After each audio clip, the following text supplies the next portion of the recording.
Hello, workmates. Welcome to Work and Talk in PH, your go to podcast for lifestyle insights, career convos, and real estate realness, where chill convos meet real life lessons because it works. And today, we're talking about something often misunderstood or underestimated culture as a competitive advantage. And to help us unpack that, we have someone who has lived and led on both sides. Gian Reyes, the General Manager for Australia, Global Marketing VP and Partnership. He's led regional teams, helped build client partnerships, and believes that culture isn't just something you feel, it's something you leverage. Gian, thank you for being here. Excited to have this conversation with you. So share with us, Gian, your formative years in Australia and what made you go back to your roots and come back to the Philippines. Well, actually, I was born here Yeah. in the Philippines. So I moved to Australia when I was around 7 years old. And obviously spent most of my life there Yeah. and came back here in 2015 by accident. I don't really want to get into it too much, but in terms of moving here, I was packed for 2 weeks worth of traveling. I was just doing some consultancy work, and then an opportunity fell in my lap. I had an agency. You were at the already time. doing marketing in Australia. I was already doing marketing in Australia. I had my agency there. Okay. And I was working with a lot of outsourced people as well. I think my team in Australia was only 4 people at the time. Okay. And I had like 50 people that I was working with internationally. Wow. So what I saw here in the Philippines at that time, in 15. the 2015, Yeah. there was a boom in digital talent. Correct. So people were getting on social media. Yeah. There was like astounding numbers. Yes, Like, because that's the time when Facebook started. yeah, and there was like YouTube started. there was like people with 2 Facebook accounts. So Yes. it's like 120% saturation Yes. for Yes. the Philippines and Facebook, and this was like the key market. Yeah. And people were still trying to figure it out at the time. Like, Yeah. how do we do like advertising? Yeah. How do we leverage SEO? Mm. Most of the time when I was meeting with clients there, Mm-hmm. it was, so what is SEO? How does it work? Like, how do you do that? So I spent like half my time sort of educating rather than Yes. selling. But yeah, an opportunity fell on my lap. 72 international brands, but I had to stay here. But I would say it was probably one of the best decisions that I did. What did you see in 2015 that you said the Philippines is ready for all these opportunities? Coming from a really efficient country like Australia, he didn't feel like... I mean, I think that time, 2015, BGC was just starting. Yeah, it definitely doesn't look like what it looks like today, correct. and that's still changing. What made you see that, there's going to be a lot of opportunities that time for the Philippines? Well, actually, at that time, you're already experiencing very big growth in terms of GDP. And then all these professionals, I was just astounded. There's a lot of university graduates Yeah. every year, and it's like a young population. We're experiencing growth. Yes. Real estate was booming, booming yes. at 2015, and I Correct. think there's still opportunities for growth Yes. right now. So when you look at that, it's like, wow, this is where the heartbeat is. This is the Correct. pulse. This Like, is where the growth is. yeah, I want Asia. to get in on that Yeah. straight away. So I think, it was a good decision. And I think I've really grown a lot here, learned a lot, and, it's about moving fast. And I love that. I love that sort of fast growth, fast movement kind of environment. And you've always believed that culture is just not a strategy but a leverage. Can you share with us more on your belief on really building culture? And that's very crucial for success. I think in terms of culture, you can really leverage it in terms of the culture of the country that you're in. In Philippines, I think one of the things that people really identify when I talk to clients and who have teams here is, The level of care. and I mean that in a way where they really care about outcomes and they really care about the business. They Right? don't just do it because it's work, but they really care about what they do and Yeah. It's, building relationships with the client. it's not a check in at 9, get my paycheck, Yeah. and leave. It's almost like, for better or worse, it's almost like a part of our identity. On your opinion, how do you think the Filipinos are able to have that caring characteristic compared to other nationalities? I think it's just built into our culture. Like, I think in terms of our community, it's always been about like the betterment of the whole community. Yeah. And And I think we all know that in Philippines, we feel like every one of us plays a part to be able to make things better. Correct. So that I think translated into the business world as well. I really care about the person next to me, and I really care about the well-being of this company. Yes. And I want to make sure that we all get there together. And it's really about pitching in, right? So that's what you enjoyed when you went back home, when you felt like, there's more connection to the people that you work with, the people that you meet, Look, more than in Australia? honestly, I think I'm still learning. I'm sort of a product of two cultures, Yes. right? I think a lot of times I can be too direct. That's one of the things. I'm actually doing interviews right now to hire people into my Australian team. Yes. And I'm like, oh, what's the difference between like an Australian client and a Filipino client? And they're just like, honestly, Australians can be sarcastic. They can be too direct, Yes. and I feel that because I feel like I'm like that sometimes, and I'm pretty sure my staff would agree. So it's like sort of balancing. This is how I communicate versus how I should communicate to my staff, and I think you'll get very different outcomes from each. There are actually times where Filipinos could also be more direct in terms of communicating their needs, Yes. right? I think- We love to yes. say yes. Yes. You love to say yes to things, Or even you'd if it's say, a no. are you okay? You're okay, but you're really not okay. Yeah. It's like, hey, do you think you can finish this in the next 2 days? And you're like, oh no, I've got like 20 deadlines to meet. But yeah, sure, I'd love to do that. But honestly, I think we can learn from each other. I think there's great things about each. So how culture. do you incorporate this in your Filipino team? How to be able to make changes like this and be more honest, so there are better collaborations within the team. Honestly, I think I'm a work in progress, just like everyone. Yeah. But I think one exercise that we're doing right now is really setting those expectations. And with those expectations, I make it very clear how their piece of the puzzle actually impacts the business, right? And since we listed that all out, it's almost like they take ownership of those. I don't want to get too technical, but OKRs. Correct. Right. And when it's like that, pair that with some psychological safety, which I'm trying to cultivate, then you start getting agility, right? You start being able to make suggestions to make sure that you hit your piece of the OKR. Yes. And I always say, here's one thing that I want to teach like all Filipinos. It's okay to fail. Right? Sometimes it's a learning it's experience. a learning experience. I think Filipinos, we hate failing. Yes. We hate failure, and we feel like if we fail, that makes us a failure. It's like the end of the world. Yeah. But it's not really the end of the world. It's not really the end of the world. I think we want to teach that growth is something that can be achieved. You're not boxed into this thing, and just because you failed once doesn't mean you're gonna fail forever. For KMC and like working with global clients offshore, from your experience, what Filipino values consistently stand out as a business advantage? Aside from being sincere and really caring for the client, what other Filipino values do you think is our edge? Yeah, I think when people look outside in, and we talk to these guys all the time, and we talk to clients all the time.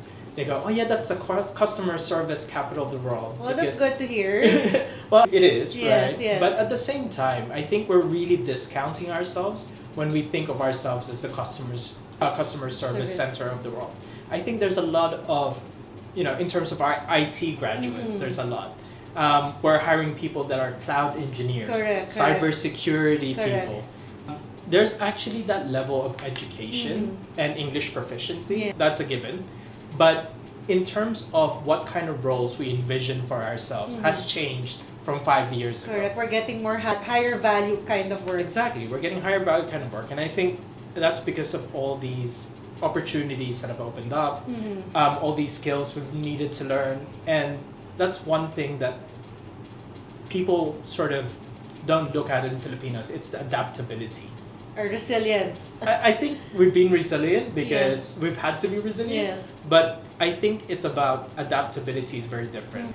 We learn things very quickly. Whatever we need to do, what's in demand out there, I'll learn that. Yes. And that kind of willingness to learn. That's correct. And I mean, like for other nationalities, they're very choosy with the kind of work. I think for Filipinos, we're more open. We're easily convinced to try new opportunities and learn and be an expert in it. That's right. I think there's a real hunger for learning here, which I love. It's like we're not content to just know one thing. We want to know everything, and we're very curious naturally. As a marketing expert, your work spans regions and industries. What's your approach when building marketing strategies that actually resonate across culture? Well, actually, to be honest, when I first look at things, like I'm not really a big fan of like personas and things like that. What I usually go for is how we can help them survive or thrive. Those are the two things, right? And usually you can break that down on very real pains. What are the aspirations? What can I help them with? What are the pains? How can I fix that It's for really needs analysis. It definitely is. And it's actually just looking at people. Like what might be right for you or what your pains might be, even being in a large company. The next person with the same level as you might have a very different need. Correct. So, one of the things that helps is, unlike other marketing people, I actually love talking to clients and finding out what they need. And I do like going on these trips. Like we spend half the time in Australia, the other half in the US, and we really get to know the different, know the market, know what people are saying. Like, I know ChatGPT has all these pain points for this particular person, but it really is very different when you talk to them, and it's like, this is what is actually hurting me right now. And can you share with us your storytelling strategy and how it's played a big part in how you lead? Well, I mean, obviously, I think Filipinos are just great storytellers altogether. Like, when you come into the office, there's always a little bit of tea that you want to tell someone, and that's really, I guess, part of the DNA that we have. That's correct. Yeah, and basically, I think in terms of the storytelling part in your leadership, you want to be able to tell the story of what the company is trying to achieve, how you can be part of that, and I guess the greater goal for your business is, it's not top line revenue or NPAT or EBITDA, but it's like, what as a company are you contributing, especially now with millennials and Gen Zs dominating the workplace. They really want to feel like they're part of something that is having a positive impact in the world. And knowing your why, so that they also understand the why they're working. Yeah. They definitely need that now. And in today's world, Gian, especially in hybrid teams, what makes a marketing team truly flexible and collaborative? Yeah, so I think in terms of that question, one of the first things that we talk about is the same boat mentality. So my marketing team, we obviously have our company core values, but my marketing team has 3 core values. One of them is same boat, where we're all rowing towards the same goal. And when it's like that, I was talking about OKRs earlier, it actually impacts each other's, even if they're not in the same team. Like the performance marketing OKRs are actually affecting the creatives OKRs, because we know what the goal is. So you start off with a big goal and then break it up and see how they support each other. And in that way, I said, look, if you're doing something, they have to know exactly what you're doing, so we can all be rowing together. But one thing that it's important that I've shared with my team recently is, you also have to be aware that not everyone rows at the same pace. So it's not like, sometimes it's like, oh, why haven't they done this? Why haven't they done that? So how do you adapt to the speed? To the speed? Well, I think it's, again, coming back to that very Filipino trait of being understanding, right? But also, we lend each other a hand. I'm not saying we're like a family and we won't performance manage, but it's like, you gotta understand, maybe they prefer working it this way, and maybe there's different ways to get there together. Correct. When you're building your team, what do you look for in people? I think I've said this a few times, but curiosity is really the number one thing. I think when you're curious, it's something that can't be taught. And it's really that drive to improve, to find out. And I think in marketing, especially now when things change, like, I might wake up tomorrow and there's something completely different that I need to learn. Like right now, I've had to learn AI.